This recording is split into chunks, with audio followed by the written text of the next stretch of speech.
जय Hind friends, exam ज्योति YouTube channel में आपका स्वागत है। आज हम लोग यूपी पीजीटी एंड टीजीटी का इंग्लिश लिटरेचर इस topic William Wordsworth and his works का डिटेल स्टडी करेंगे आज की वीडियो में। बिफोर दैट, अगर आपने हमारे चैनल को सब्सक्राइब नहीं किया है तो सब्सक्राइब करें, लाइक शेयर कमेंट्स करना ना भूलें। चलिए शुरू करते हैं आज का क्लास। पहले जानते हैं विलियम वर्ड्सवर्थ जी के बारे में। He was the poet laureate of the UK, that is in office. उनका पीरियड क्या था? 6 अप्रैल 1843 से 23 अप्रैल 1850। ओके, एंड मोनार्क था उनका Victoria, preceded by Robert Southey, मैंने उनके पहले, and succeeded by Alfred Lord Tennyson. उनके बाद कौन थे सक्सेसर कौन थे? तो टेनिसन।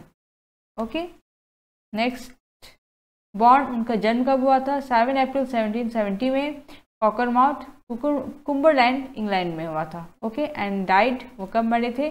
23 अप्रैल 1850 में, और उनका एज कितना हुआ था? 80 years. Rydal, Westmorland, England. Spouse यानी उनकी वाइफ का नाम क्या था? मैरी हचिनसन, जो कि 1802 में जन्म ली थी और 1850 में मरी थी। Relatives, it is Christopher Wordsworth sibling, Dorothy Wordsworth sibling, Dora Wordsworth child. तो ये थे उनके relatives.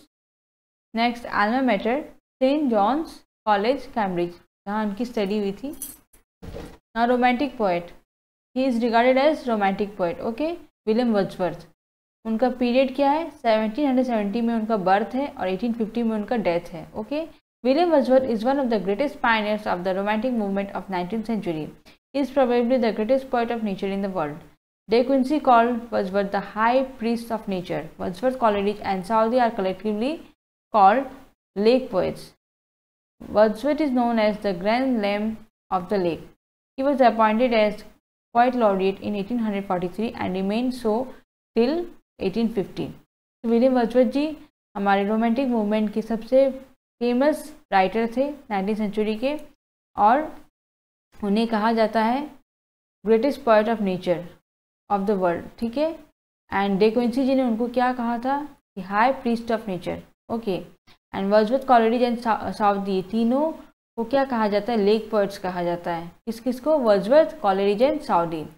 And Wordsworth is known as the grand lame of the lake. तो grand lame of the lake किससे कहा जाता है? वर्ड्सवर्थ जी को कहा जाता है। He was appointed as poet laureate in 1843 and remain so till 1850। और वो लॉरेट के हिसाब से कब अपॉइंट हुए थे? 1843 में, और कब तक रहे थे? 1850 में। ठीक है, Wordsworth and Coleridge developed two separate trends of romanticism in English literature. Wordsworth made natural things look supernatural by adding to them the light that never was on the sea or land, and Coleridge brought supernatural things down to the level of natural by the light of his treatment. तो Wordsworth and Coleridge जो है, उन्होंने दोनों ने क्या किया था? Develop किया था दो separate trend of romanticism. Romanticism जो पीरियड था, उन्होंने दोनों ने अलग तरीके से, दो अलग अलग तरीक़ों से उन्होंने लाया था इंग्लिश लिटरेचर में। वर्ड्सवर्थ जी पहले क्या करते थे? He made natural things look super natural by adding to them. कोई भी नेचुरल चीज़ में वो सुपर नेचुरल ऐड कर देते थे कुछ उसमें। ठीक है, जैसे light that was never was on the sea, जो सागर में जो कभी लाइट नहीं मिलता है लैंड में, वो ला देते थे और तरह से उसे सुपर नेचुरल बना देते थे। लेकिन कॉलेरिज जी क्या करते थे? सुपर नेचुरल थिंग को क्या करते थे? डाउन कर देते थे to the level of natural में उसे कन्वर्ट कर देते थे by the light of his treatment. ठीक है, now the first edition of the lyrical ballads is a collection of 23 poems. Lyrical ballads जो है, उनका जो पहला एडिशन था, वो कलेक्शन हुआ था 23 पोएम्स का। ठीक है, of which 19 were written by Wordsworth, जिसमें 19 जो है वर्ड्सवर्थ जी के द्वारा लिखा गया था, 4 जो लिखा गया था कॉलेरिज जी के द्वारा लिखा गया था। In the preface to lyrical ballads, Wordsworth has given his theory of new poetry should be written in a selection of the real language of man. तो जो प्रीफेस ऑफ लिरिकल बैलेड्स है, जिसमें Wordsworth जी ने लिखा था, उन्होंने अपना theory दिया था ऑफ न्यू पोएट्री, नया दौर का पोएट्री जो है पोएम, उसके बारे में। That it should be written in a selection of real language of man. जो लैंग्वेज आपके लोग बात करते हैं, उस लैंग्वेज में पोएम को लिखना चाहिए, बताना चाहिए। And there can be no any essential difference between the language of prose and metrical composition. और prose and metrical composition में कोई भी differences नहीं होनी चाहिए। The Prelude is an autobiographical poem consisting of 14 books.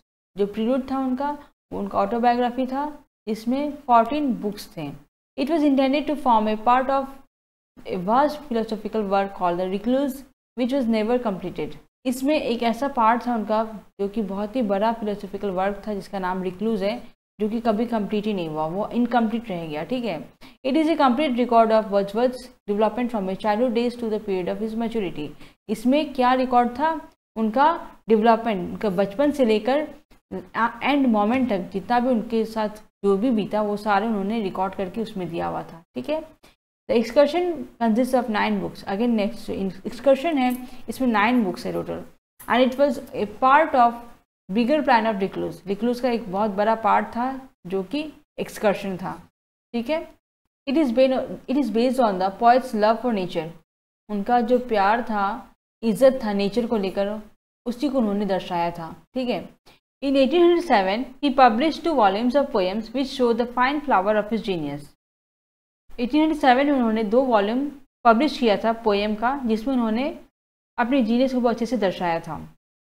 Poems written in the philosophical strain are or on the intimation of immortality, Ode to Duty, other great poems of Wordsworth and Tintern Abbey, My Heart Leaps Up। So ये सब उनके बहुत अच्छे अच्छे philosophical strains थे जिसमें तनाव mention किया गया था, जो कि Ode on the intimation of immortality, Ode to Duty, ये सब उनके फेमस वर्क्स थे। ठीक है, अगेन टिंटर्न एबे थे, My Heart Leaps Up, the Kuku, Michael, ये सारे उनके फेमस वर्क्स थे। He revived the Petrarchan vogue of writing sonnets। Vogue means popular होना, तो फिर बाद में पॉपुलर होने लगे थे सॉनेट्स लिखने में। ठीक है, the memorable sonnets of Wordsworth are the world is too much with us, London to Milton and scorn not the sonnet. ये सारे उनके मेमोरेबल सॉनेट्स थे। ठीक है, now major works by William Wordsworth. उनके द्वारा मेजर वर्क्स जो कि मैंने पॉइंट वाइज आपको दिया हुआ है, प्रोवाइड किया है। First is lyrical ballads with a few other poems, जिसमें और भी कुछ पोएम्स मेंशन किए गए हैं जो कि 1798 में पब्लिश हुआ था। Simon Lee, we are 7 lines written in early spring, expostulation and reply, the tables turn, the thorn, lines composed a few miles above Tintern Abbey. Next lyrical ballads with other poems जो कि 1800 में publish हुआ था। Again it is preface to lyrical ballads, strange fits of passion love have I known, she dwelled among the untrodden ways, 3 years she grew, a slumber did my spirit seal, I travelled among unknown men, Lucy Gray, the 2 April mornings, the solitary reaper nutting, the ruined cottage, Michael, the kitten at play। Next, poems in 2 volumes, जो कि 2 volumes में हमारा publish हुआ था 1807 में, वो सब हैं resolution and independence, I wandered lonely as a cloud, also known as daffodils, इसका दूसरा नाम डैफोडिल्स है, my heart leaps up, ode intimations of immortality, ode to duty, the solitary reaper, elegiac stanzas composed upon Westminster Bridge, September 3, 1802, London 1802 में हुआ था, and the world is too much with us. ये सारे हमारे 2 volumes में publish हुए थे। ठीक है, नेक्स्ट है हमारा फ्रेंच रिवोल्यूशन जो कि 1810 में पब्लिश हुआ था। गाइड टू द लेक्स 1810 में हुआ था, to the cuckoo, next the excursion जो कि 1814 में हुआ था, लाउडामिया जो कि 1815 एंड 1845 में पब्लिश हुआ था, वाइट डो ऑफ राइलस्टोन 1815 में हुआ था, पीटर बेल 1819 में, एंड एक्लेसिस्टिकल सॉनेट्स जो कि 1822 में हुआ था, and last is the prelude 1850 में पब्लिश हुआ था। ठीक है, तो this were his important and major works. तो आज का वीडियो ये समाप्त होता है। अगर आपको वीडियो पसंद आया तो हमारे चैनल को सब्सक्राइब करिए, लाइक शेयर कमेंट्स करना नहीं भूलिए। तब तक के लिए जय हिंद।